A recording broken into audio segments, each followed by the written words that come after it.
Kevin, the Silencer, belling on deaf. 2 division champ Martin win via unanimous decision, taking the interim 1 bantamweight title. Rematch with Bibiano Fernandez next.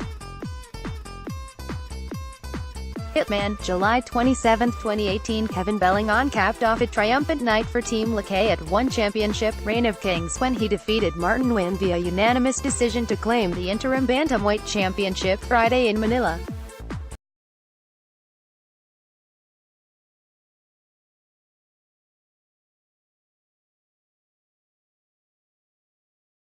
However, throughout the 5 rounds, he was unable to bring any of these factors into play, nor could he implement his ground game. Despite attempting a number of takedowns, Nguyen had no success in taking the fight to the mat. Time after time, Bellingham simply stuffed the takedown or fended it aside with the grace of a matador. When the final bell rung, it was apparent that Nguyen needed to produce something special to keep alive his dreams of being a 3-division champion. In the frenzied atmosphere of Manila's Mall of Asia Arena, Nguyen threw everything he had into the final 5 minutes, but unlike his last trip to the Philippines, this was not to be his night. As soon as the round ended, Bellingham and the crowd began celebrating his victory. Renzo Gracie taps Yuki Kondo in 2R. What a moment for him. hlpic.twitter.com/n8l65 or Pimate, Jalasanda, at Jalasanda, July 27, 2018. One of the highlights of the event was the return of Renzo Gracie, who met Japan's Yuki Kondo in a welterweight clash. It was a slow start to the contest, with neither fighter pressing the action, forcing the referee to dip into his pocket for a pair of yellow cards. At the beginning of the second, both fighters emerged with more intent and began to engage, with Gracie getting the takedown and then shortly after giving the crowd what they wanted to see by submitting Kondo via rear naked choke at the 140 mark.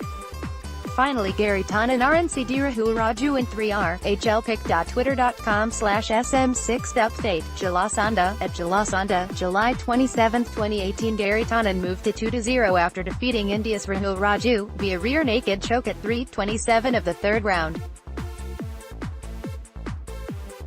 This time it was not the manner of his victory that was surprising, but more so the tenacity of Raju, who was able to escape multiple submission attempts before finally getting caught.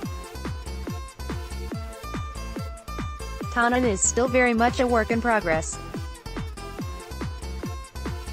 However, his willingness to stand and strike and not immediately attempt to take the fight straight to the ground, where he feels more at home, is admirable. For fight fans, it will be an interesting journey following the New Jersey native as he progresses in his career.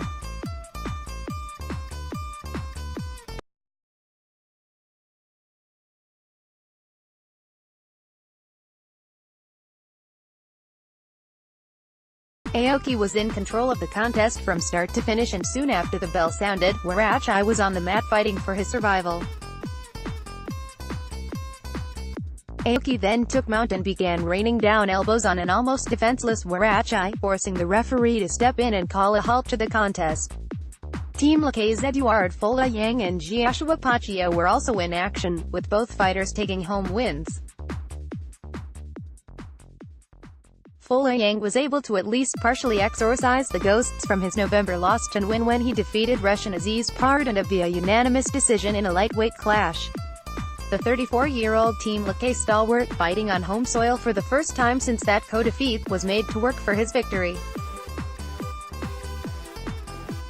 Pardonov, a 29-year-old world Sambo champion, had more success in grappling with Folayang than his compatriot Karan Atlangeriev did in May, but it was not enough to tip the balance in his favor in the eyes of the judges.